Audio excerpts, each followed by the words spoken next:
The 49ers are going into New Orleans, a severely weakened team. Plus, there is now a revenge game brewing that, look, if we're honest, is definitely going to happen to the 49ers.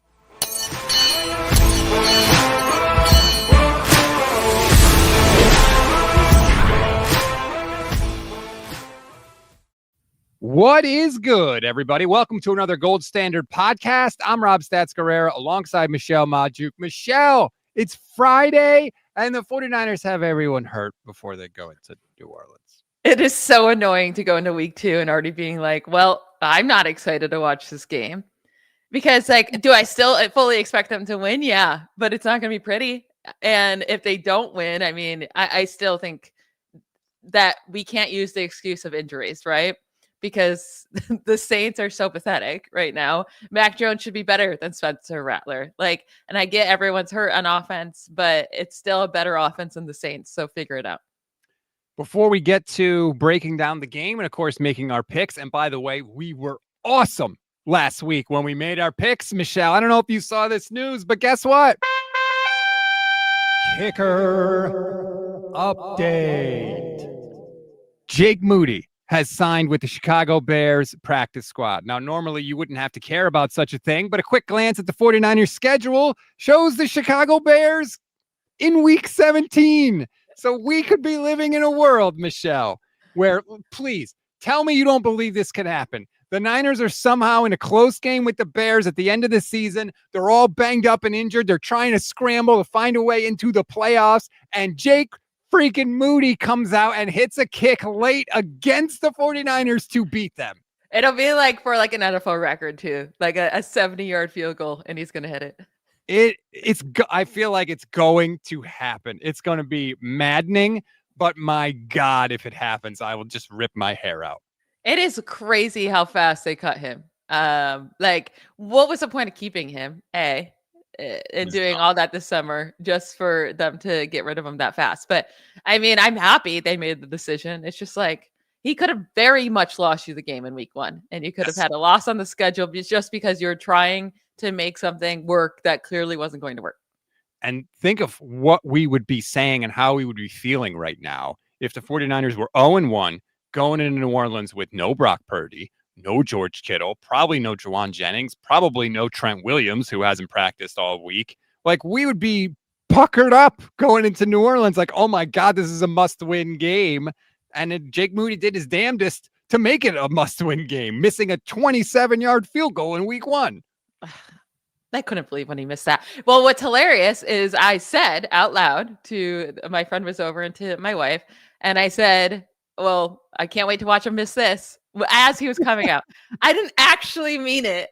I didn't actually think he would miss that short of a field goal, and he missed it. And I was like, yeah, I mean, I'm not even surprised anymore. It was just maddening, but he is gone. Eddie Pineiro is in. I'm very excited about that. He's not good either, though. But he has to be better than Moody. They got better. Even if you don't think he's very good, Moody was hideously bad. So they improved. They better have, right? But it's not like I'm going to trust Eddie however you say it. Pineiro at 50-plus yarder. I'm not going to trust putting him out there if it's a far field goal. Benali is one of my favorite viewers of the stream. She always has good comments, and immediately she nails it.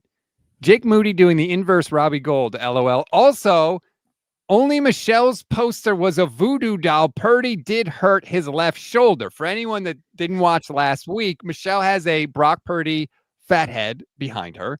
And I don't know how it happened, Michelle. Maybe you could explain, but the left shoulder on the Brock Purdy fat head was drooping, was damaged before last week. And lo and behold, we come out of week 1, and which shoulder for Brock Purdy is hurt? The left one. Yeah, it just started to slowly rip down. And now I kind of push it back up. It keeps falling down. But and we made the joke saying well, hopefully that's not, bad juju. It was bad juju. And Shame on us. But that's not why he's missing the game. So I feel a little bit better. But what quarterback misses the game for a toe injury? Come on. Turf toe is a big deal. Turf toe is a strain of the ligaments, I guess, underneath the big toe is usually how it happens. A lot of times what happens is your toe is pushed into the ground, and then somebody lands on your foot And so then your toe kind of hyperextends and it strains all the ligaments and it can be super painful and it could linger and it's just a friggin' mess. Now, NFL media had a report that he could miss between 2 and 5 weeks. Kyle Shanahan and John Lynch, for what it's worth, both said on KMBR yesterday that it's more of a week-to-week thing. I'm assuming it's probably just a pain management / tolerance thing. But yeah, we have no idea, but they did say that Mac Jones is going to be the starter this week against New Orleans. And I don't know, Michelle. I don't feel great about it. I have a feeling it depends on how bad Mac Jones looks, is how quick Purdy will come back or not, right? Like if they get this win in the Saints and Mac Jones looks okay, I think why push him to come back? I get it's a divisional game against the Cardinals, but I think you say, okay, we can still beat the Cardinals with Mac Jones as long as he doesn't look horrendous. But I think if Mac Jones comes out and throws all these interceptions and loses the game against the Saints, they might be pushing back Purdy a little bit quicker. That was I actually mentioned that on 49ers in 5 today. Like, how this gets managed going forward is going to be something to watch. And it's not just going to be about how Brock is feeling. I definitely think it's going to have to be how the team is performing. Obviously, week 3 is also an NFC West game, so that carries extra importance. So we'll see when it gets to that. But my theory with this game... You better be back by the Rams game. I just realized I'm going to that game. Well, you're already not going to get George Kittle. Oh, I'm not. No. I just realized that. I'm sorry. I don't know what to tell you. I'm so sad. Well, Steph is going to this game, and so she gets to see Mac Jones. I'm glad she forked down all that money for the ticket to see this friggin' disaster. Man. Well, hopefully, listen, Purdy, sit for the next 3 weeks and be back for the Rams, please. You certainly would hope so, that he could do that. But my theory for this game is that it's going to have to be a Robert Saleh game, Michelle. And it's funny, before the year, I felt like we said, well, the offense is going to have to carry the defense because the offense has the continuity and they have so many big names and there's so many changes on defense. And here we are in week 2, and I'm sitting here saying, I need Robert Saleh's defense to give up like 14, 17 points at most, right? If the Niners have to score 25, I don't know if they're going to with Mac Jones and no George Kittle and probably no Trent Williams and probably no Jauan Jennings. So like the defense has to rise up in this game like they did last week. I mean, definitely. The defense is going to have to play all out, and against the Saints, they should have no issues doing that. Now, I'll say like the week 1 game against the Cardinals, it's not like the Saints look like the worst team ever, but I also I don't think the Cardinals are very good either. Correct? Like I'm not like scared of the Cardinals. So I do think the Saints are very beatable no matter who they have back there at quarterback. And at least Mac Jones has a lot of experience, right? I do feel like he can be good in this offensive system. But I mean, his record over the last couple of years is pretty atrocious. It's 4-14, and he has 18 passing touchdowns, 20 interceptions in that span. So his stats are not good. His win rate is not good. He was also, though, on bad teams. So take it for what it is. It's probably a mix of both. Arjun, YouTube channel member, says, I hurt my foot last weekend feeling like a Niner. I like that. Benali brings up an interesting point. She says, choosing to believe the team not signing an actual backup quarterback is optimistic for Brock's recovery. The backup quarterback for this game is going to be Adrian Martinez. And everybody's saying, who's Adrian Martinez? And I think that's the point, right? If they thought Brock was going to be out for 5 weeks, like was part of the timeline, do they sign Mike White, who they worked out? That would maybe make more sense. So could that be a positive sign? I don't know, but I do think it's worth bringing up, as Benali did. That makes me real nervous, though, if Mac Jones goes down. Yep. I'm so interested to see Mac Jones work with Kyle Shanahan, too. I'm actually really interested in this whole storyline.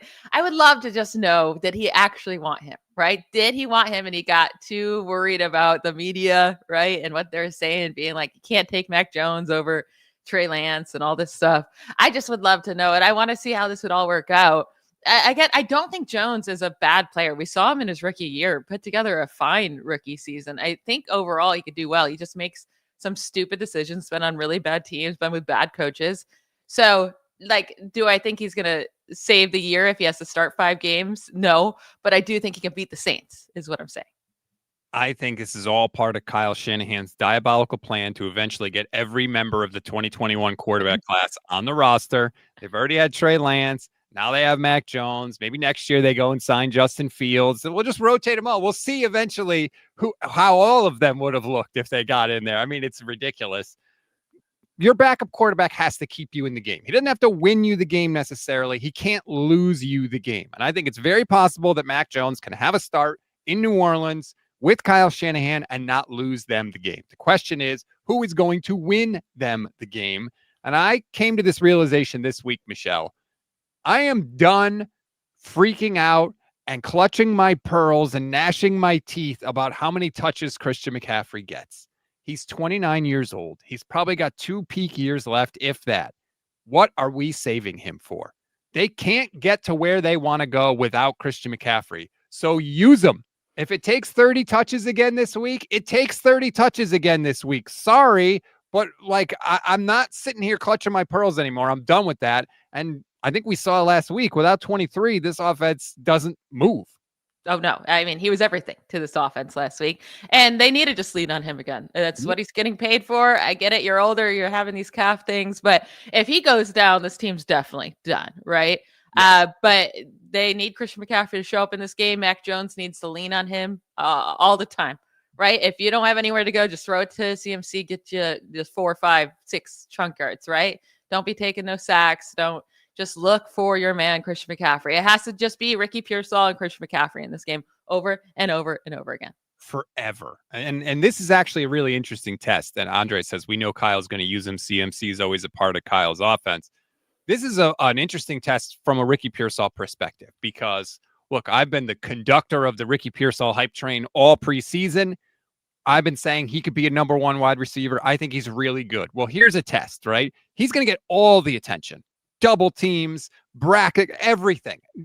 New Orleans is going to smother Ricky Pearsall in this game or try to.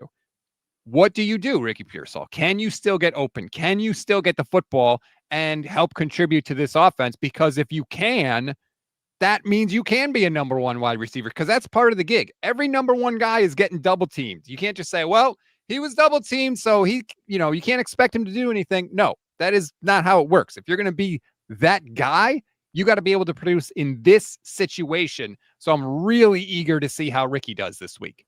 And you can't even really use the excuse, well, he doesn't have a starting quarterback because Mac Jones has held or supported really good wide receivers in his career, especially just last year. Brian Thomas Jr. had his breakout with Mac Jones, not with Trevor Lawrence. Yep. I mean, the games with Mac Jones, 82 yards, 76, 86, 105, 132, 91, 103. Those were all of his games with Mac Jones. So Brian Thomas Jr. was able to figure out, and he had no one to help take away coverage last year during that time. I mean, everyone was hurt with him as well. They didn't have Travis Hunter yet, and Brian Thomas Jr. figured it out. We need to see that from Ricky Pearsall with Mac Jones. And the nice thing about Mac Jones is he will pepper a guy, right? He will lean on one guy. So I'm expecting a big game out of Pearsall, which you'll hear when we get into our sleeper picks of the week. But I don't want to hear about Ricky Pearsall if he can't get this done. Like, you're the guy we have to lean on. And yeah, I get it's a backup quarterback, but Mac Jones is accurate enough for wide receivers to have good games. And boy, how good did Ricky look last week? I mean, if Tariq Woolen was not 100 feet tall, he would have also had the easiest touchdown too. It was crazy how long Woolen's arms are that he was able to get to that ball. Yeah, Ricky should have had another touchdown. You're right. I love that they went to him first drive. I think it might have been the first play. They hit Ricky right over the middle with on a 25-yard gain. I was like, yes, like Kyle. But then he didn't have a catch for so long. Yeah, he went the second and third quarters, I think, without a catch, which was maddening because it was feed this man. And then ultimately, of course, he did hit Ricky on that freaking bomb. I mean, oh my God. Not only was it exciting to see the 49ers just get that explosive play, but to have it be Ricky Pearsall, right? Yeah. Hits a little different if it's MVS running down the sideline. But when it's your guy that you picked in the first round, obviously all the adversity and everything last year, that was definitely part of my excitement last week. Definitely. And it's so infuriating to be we've been begging for George Kittle to be the focal point of this offense, right? And that we were saying he's going to have such a good year. In the first drive, he already has 3 receptions, 24 yards, a touchdown. And you're like, oh, everything is coming together. They're utilizing Kittle and they're utilizing Pearsall, and it's exactly what we wanted. And then, of course, in 49ers fashion, they have to just rip our hearts out and George Kittle has to get injured, which is like, he does hurt his hamstring quite often, but it's normally not, he's normally gone for a week or two, not them putting him on an IR and definitely being gone 4 weeks is a killer. You know why this is happening, don't you? It's all me and Levin's fault. Why? Because Levin drafted Brock in our fantasy league, and I drafted George. So it's all our fault. We ruined the 49ers season. I just want Kittle to be back, and I want Purdy to be back, and I want to have a fun season of football to watch. It did look like Kyle was on the same wavelength with us, right? Like Pearsall, Kittle, McCaffrey over and over and over again. And that was exactly what we all wanted to see. And I was super encouraged, obviously. I would have loved to know what that game would look like if Kittle stayed healthy, right? Would they have put up 25 plus points? Would they have kept scoring? Because they didn't score again till the fourth quarter, right? Until late in the fourth quarter. So it was that first drive with Kittle. Now, maybe it was just their scripted drive. That's why it went so well. But I mean, Purdy and Kittle's connection is just absolutely amazing. So you take that away, it's going to hurt the guy. Now, they should have had 6 more points. Thank you, Jake Moody, and the special teams coverage. But still, you would have liked to see them score more. By the way, that's another thing in this game. How about the special teams actually contributes to a win instead of just not screwing it up? How about somebody breaks off a 48-yard return and puts the offense in good field position so they don't have to go 70 yards down there? Like, that's allowed, guys. Hey, Brant Boyer, like, spread the word. You could do something to help. That's all I'm asking for is the kicker to make their kicks. I'll take that. I don't need the big returns. Those would be nice. Just kicker, make your kicks. And I liked what Pineiro said this week. He was basically like, I know if I don't make them, I'm gone. Like, yeah, it's that simple. But like, he wasn't scared of it, you know? Like, he wasn't like tiptoeing. He seems like he's confident. I hope they don't even have to use him because they're scoring touchdowns. But he has been a little shaky on extra points. Just keep that in mind. Great. And Andre points out Ted Ginn was the last returner who did that. Yeah, that was 2011. That was the last punt return for a touchdown the Niners have had. 2011. It is the year of our Lord 2025 here. What are we doing? That is so long ago. How could that be possible, Michelle? How could some other team somewhere not have like a defender trip and we break a return for a touchdown? Like, nothing fluky like that has happened. They haven't had a punt return since 2011. That's wild. Yes. Real bad. But this was also what we're talking about with Jake Moody, with them keeping him throughout the summer, was that they're wasting their opportunity to bring in a better kicker, right? So now they're stuck. Everyone has their starting kicker. Now they're stuck trying to find a kicker after week 1, a kicker that nobody else wanted on their team, and they're stuck with that kicker. So like, no, he's not going to be great. And he's been in this league for a while now. He keeps getting cut because he's not very good. It's not like they found their answer for kicker, but it's because they just completely ignored that through the offseason because they wanted to stick with Jake Moody. Here is what they did, and I don't agree with the process at all, but you could tell from what they have said. They looked at the available kickers. They were like, who's the most accurate kicker of the available kickers? Guess what? It's Eddie Pineiro. He's the 4th most accurate kicker of all time, if you just go by the numbers. Mm-hmm. They didn't bring in 3, 4, 5 kickers and work them out and see who did best. They looked at, okay, this guy's the most accurate. Oh, he has some experience with Brant Boyer. Great. He's our guy. That's what they did. So like, the process here still isn't great. But Jake Moody was so hideously bad that by default, they have improved, which, you know, you bring in a new person to your club, all you can ask for is that they improve. Did they improve as much as they could have? Probably not. But again, let's not let it come down to the kickers in the first place, please. By the way, Michelle, I was talking about Kyle Shanahan, you know, being on our same wavelength.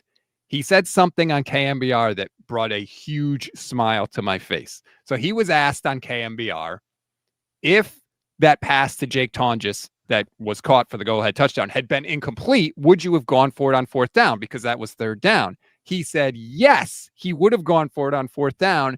And they said, well, is that because you were on the road? And he said, no. And he explained his thinking. And I want to play it for you because it made me so happy. I think it was more that we had 3 timeouts and they were backed up to where if we didn't get it, we were still going to have them right there. We had the timeout so they couldn't run out the clock, and we were going to force them to punt and still be real close to field goal range to give them a try if I didn't decide to do it. So I think it was more the timeouts and the time of the game. Yes. Like, he does get it.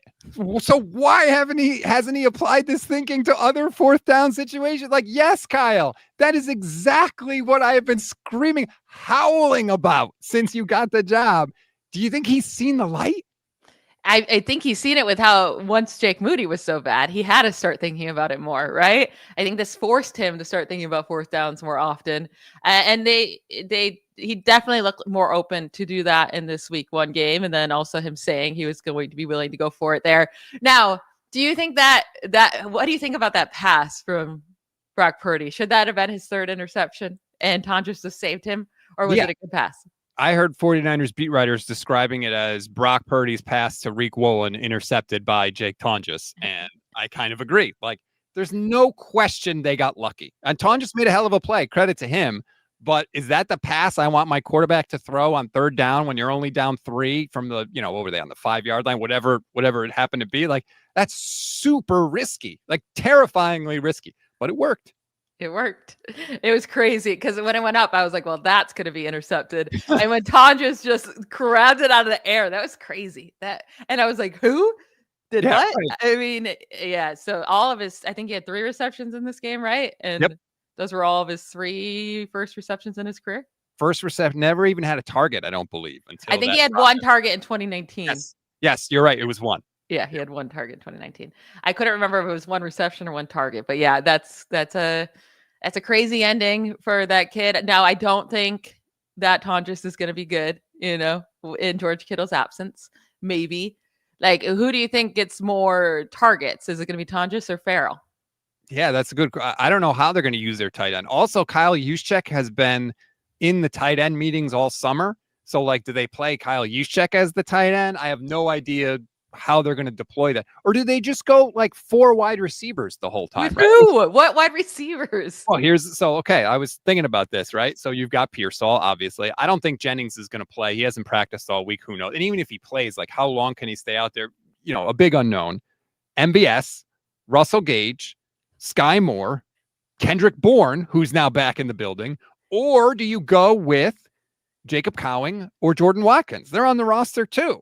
Well, Jacob Cowing's on IR. Is he? Oh, that's right. Yeah, I forgot he's on IR. But Watkins is there. Yeah. I don't know. That's a pathetic group that you just named. But, like, is it more pathetic than Jake Tonjes?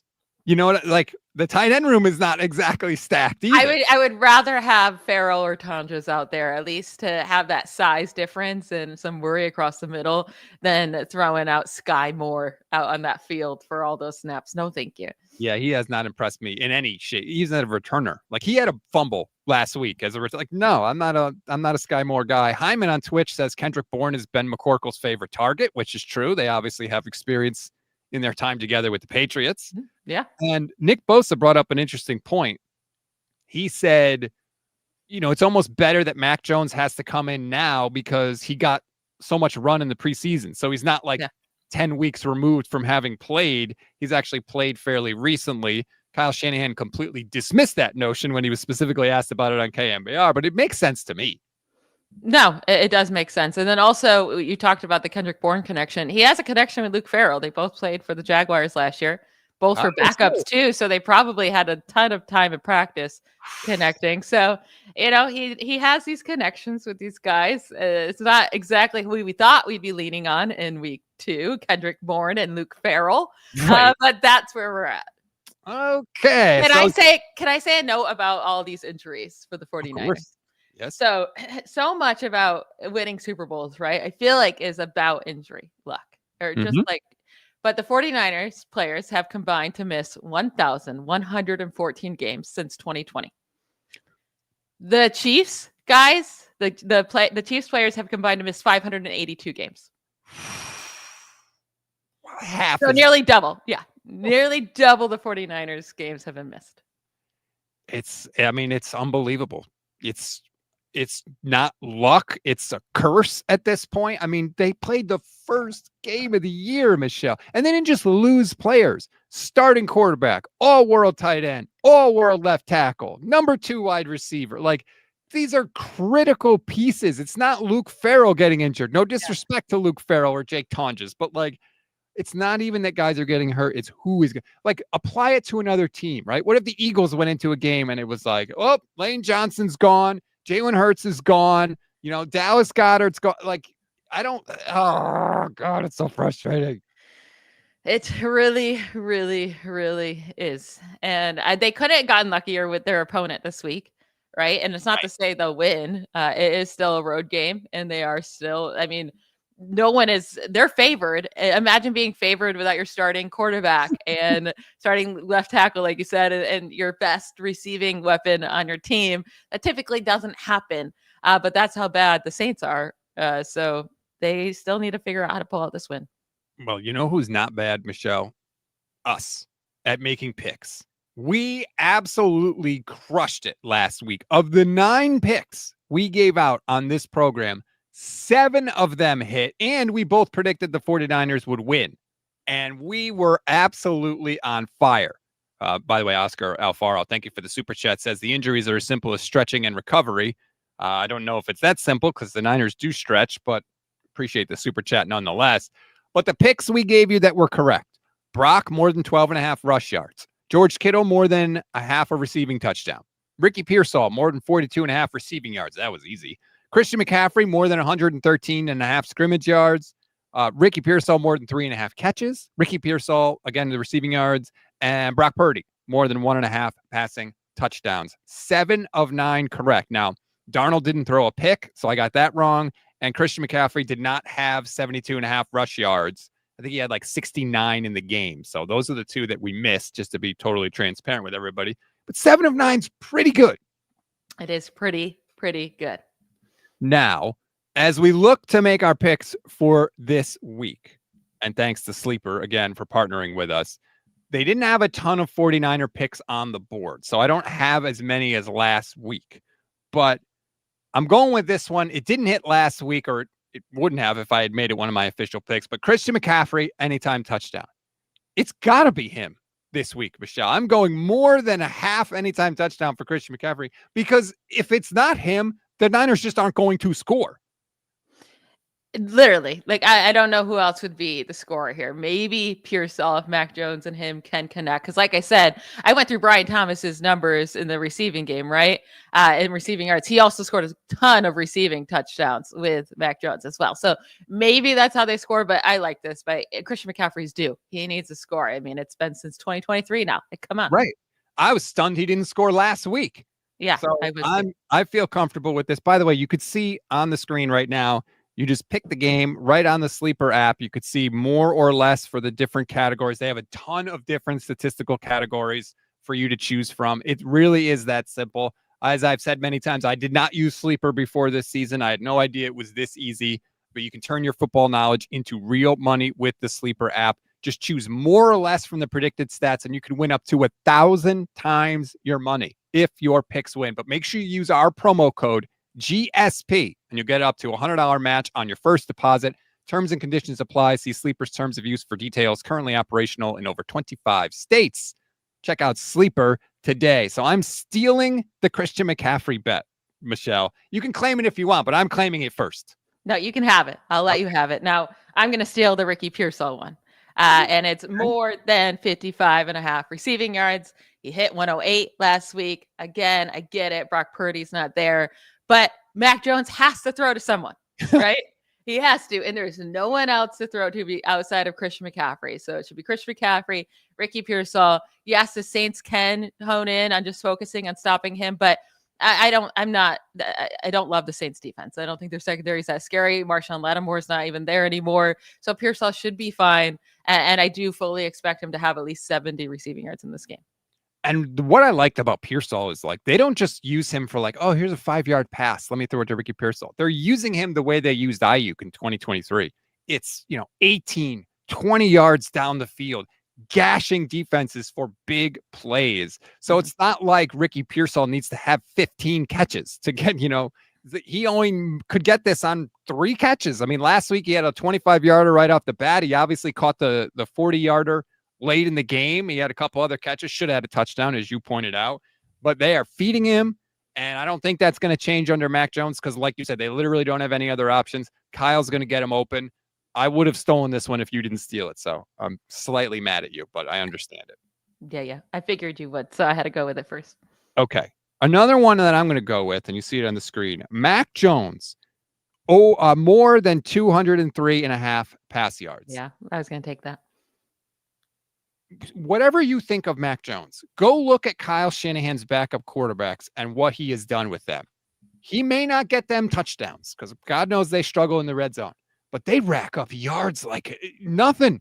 Nick Mullins is still, I believe, if you go look at like a quarterback's like first 4 or 5 starts ever, Nick Mullins has, I think, like top 3 yardage all time. Nick freaking Mullins. Kyle gets these guys yards. 203 yards is not a lot for a quarterback passing. To me, Mac Jones, he's definitely getting more than 203.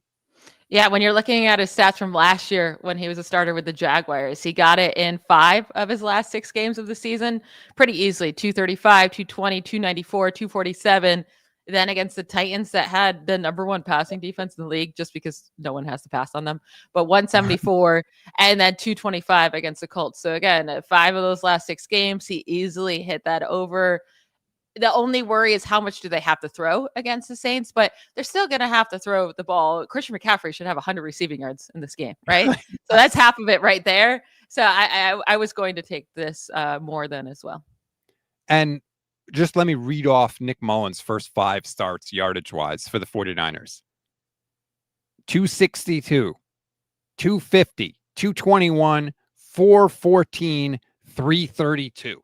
Like this is, and I get it. Like they had some better people around Nick Mullins at the time. I don't think it's going to matter. Kyle will dial it up. Again, it's 2025 and we're talking 203 passing yards. So I'm fairly confident in that one. All right. I'm going with Jauan Johnson, the tight end for the Saints, to have more than 33.5 receiving yards. The man had 11 targets in week 1. 8 receptions, 76 yards. Just like the 49ers, the Saints are depleted on offense, right? They have Chris Olave and they have Jauan Johnson. And Rashid Shaheed's okay. He's fine, but like he'll get his targets as well. But that's the entire offense is those 3. And clearly Spencer Rattler, it feels comfortable passing to Jauan Johnson. Chris Olave, I would say take the more than 2, but he gets hurt on every other play. So I just don't know if he's going to make it through the game. And even more than that, that's why I'm trusting Jauan Johnson, even in a tough matchup if Fred Warner's on him a bunch. But Jauan Johnson can move all over the field. So it's not like he's just an inline tight end that will always be blocked by Fred Warner.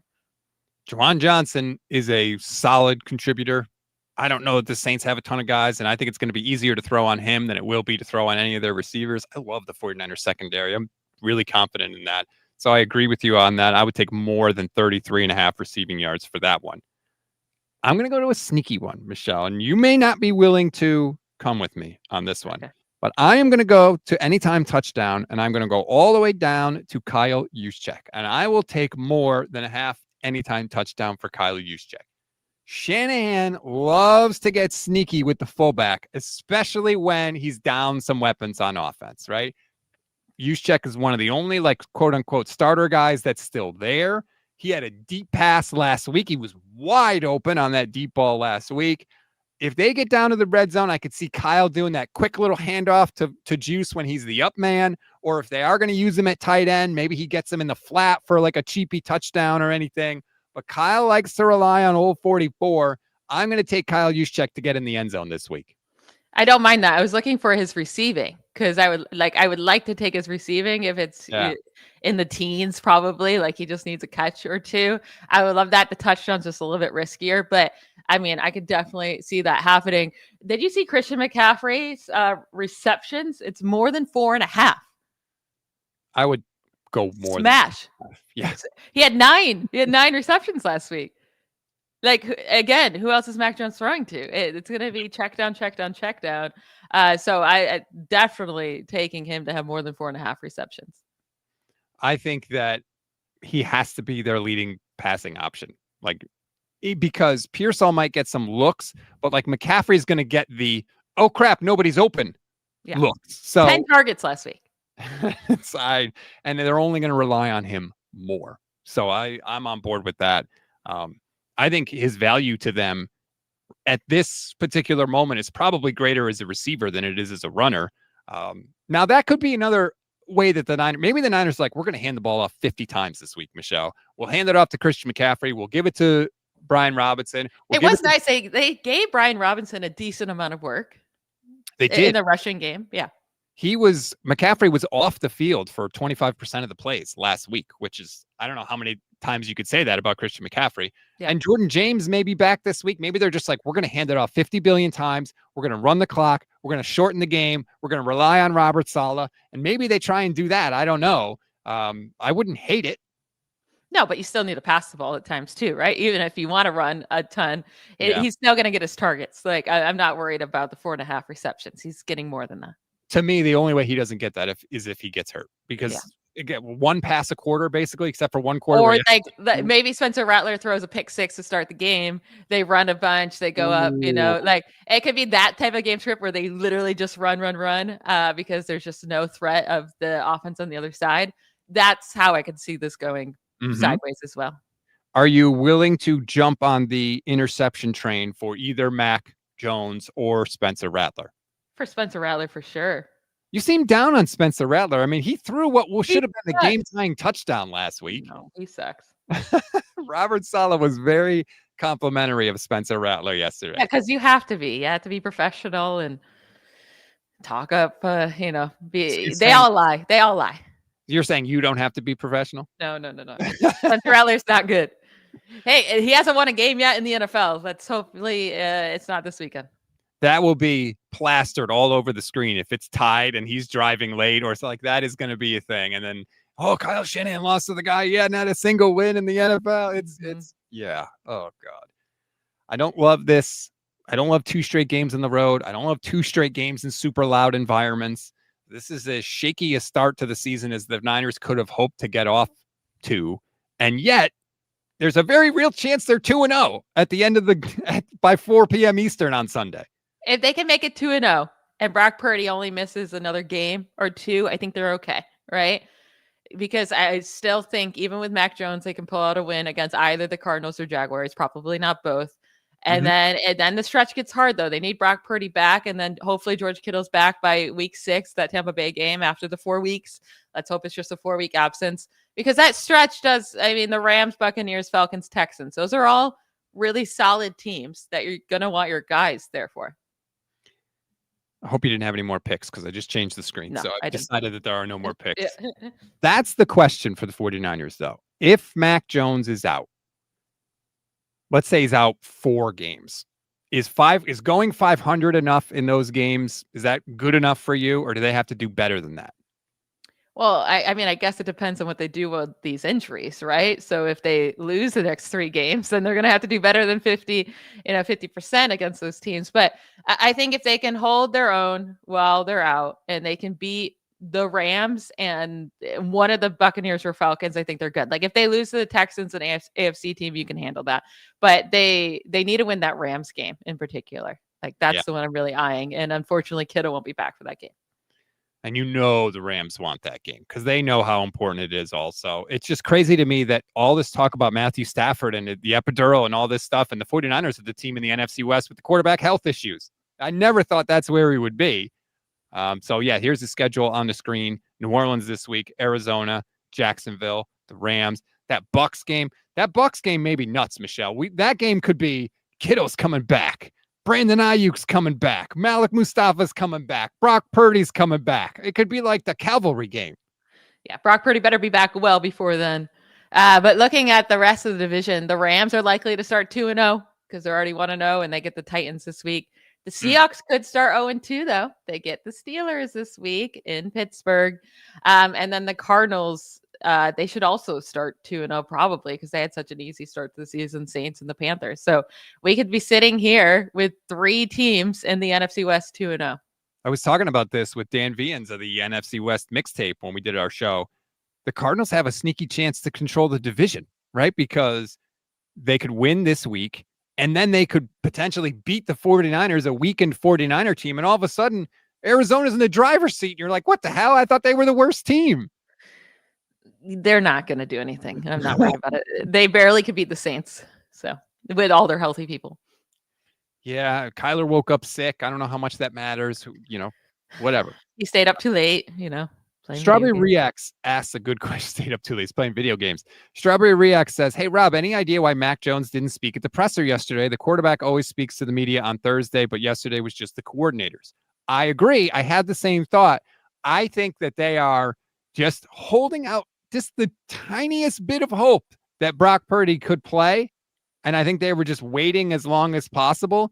But I don't think he's going to play this week. But I had the same thought when no quarterback spoke. I was like, maybe. But then the fact that Kyle went on KMBR and was like, no, Mac Jones is going to be the guy. I was like, all right, never mind. Yeah, that would have given me some hope if I would have saw that. But I honestly, I don't want Brock Purdy to play this week. If they need him to beat the Saints, then they're not a very good team. Yeah, I agree. They should be able to beat the Saints. Now, look, last year, this was exactly the kind of game they lost so many games last year that they should have won. I know guys are hurt, but you still are the better team. You are still the favorite on the road. They don't have all those palm trees and pyramids in Vegas because they get it wrong very often, right? You should still be able to handle your business. So many times last year, the 49ers didn't handle their business and they played with their food, turned the ball over, bad special teams, and they lost these games. I was so encouraged that they closed it out last week, Michelle. They drove down in the fourth quarter. They got the touchdown. They had the defensive play at the end of the game with Nick Bosa absolutely bulldozing Abe Lucas into Sam Darnold. That was what they never did last year. Was it a 1 week wonder last week, or can they do it again this week against New Orleans? Yeah, I loved seeing the defense step up in that moment, right? Because if they did not get that turnover, you just knew that Sam Darnold was about to win that game, right? You just saw it coming. It was just waiting. And last year, that's what would have happened. The Seahawks would have won at the final moment. But Nick Bosa showed up, this defense showed up, and you love to see it. Like, that was a really, really exciting moment. And Nick Bosa needs more of those on his resume, like showing up at the big, huge moments like that. So much of last week I was texting Levin, this is just like last year. This is terrible. Rah, rah, rah, rah. For the guys with the 49ers that were there last year, they had to be thinking that, Michelle. They'd had to be going through their heads like, are we really going to do this again? Can we really let this happen again? And I think it was probably good for their psyche to have it go differently, to have them say, no, this is a new year. We're not going to do this. We're going to close it out. And hopefully that sort of, the next time they're in that situation, they don't think, here we go again. They think, hey, we just did this last week. We can do it again. It was great to see Sam Darnold look terrible, though. I mean, the only guy he completed passes to was JSN. 86% of Sam Darnold's yards went to Jackson Smith and Jigba. 124 of his 150. Like, it's wild. He had 99 passing yards before that last drive. Right. And then he got 40 yards on a pass to JSN. Now, I do expect that Upton Stout is going to see a heavy dose of action again this week, because I think teams are like, hey, let's pick on the 5'8" guy in the slot. Like, that's just a thing that's going to happen. So we'll see if he can do any better. But do you fear, Chris Olave more than you fear Jackson Smith and Jigba? No, I don't. Chris Olave will get a ton of targets, though. But I think JSN's a better overall wide receiver. And like I said, Chris Olave can't stay healthy to save his life. We will see how it all turns out in New Orleans for the 49ers. God, please let them win. I know they're going to lose games this year, but you should see me during these games, Michelle. I'm like, they can't lose this game. I'm like pacing around the living room. Like, not this game. Please not let it be this week. It's like a dying man, right? Like, I know I'm going to die, but not today. Please. I can't take, because there's no game on the schedule, and I'll put it back on the screen. Every game on the schedule, I'm going to be like, they're going to lose to that team. So that's how I'm going to feel every week, unless it's, I guess, an NFC West team. But other than that, it's like, you feel like they should win these games. They definitely should. I mean, they're the better team. But, I mean, some of these teams we thought they were better than, like the Jaguars, maybe the Bucks, the Falcons, the Texans. They're not better than without Brock Purdy. So he needs to get back. Right. Yeah, that Bucks game especially. I think I'm really impressed with the Bucks. How about your boy Baker last week going down, getting it done? He's so good. I love Baker Mayfield. And the receiver, you were super high on Egbuka, right? Uh-huh. I was. He receiving touchdown. Making you look smart.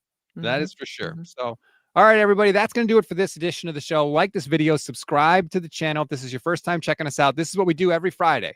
We make our picks for you. We make you money. We crushed it last week again. 9 picks. We got 7 of them correct. So just, throwing it out there. You may want to pay attention to some of the things we say. Michelle, what do you got going on this weekend? I'm going to go to brunch and, I don't know. Watch a lot of football. That's pretty much it. Every weekend. How's that different? Yeah, that's what I do. It's the weekend. I go to brunch. Are you a breakfast food at brunch person or a lunch food at brunch? Breakfast food. I would have breakfast food for breakfast, lunch, and dinner. Wow. Okay. I love breakfast food. I always go lunch food at brunch. Breakfast food is fine, but lunch is, I mean, you could have anything for lunch. You could have pasta, you could have a sandwich, you could have a steak. Breakfast food is like, here, take this bread.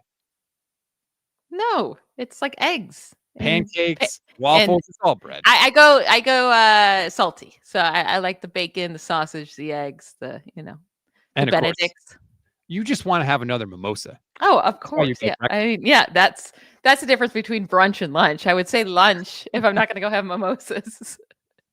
All right, everybody. Thanks for watching. We'll talk to you after the game. Make sure you join us for the instant reaction. We're live immediately after the game. 10,000 of you literally joined us last week, which is incredible. Please come back again, and we'll talk to you hopefully after our 49ers victory. Bye, y'all.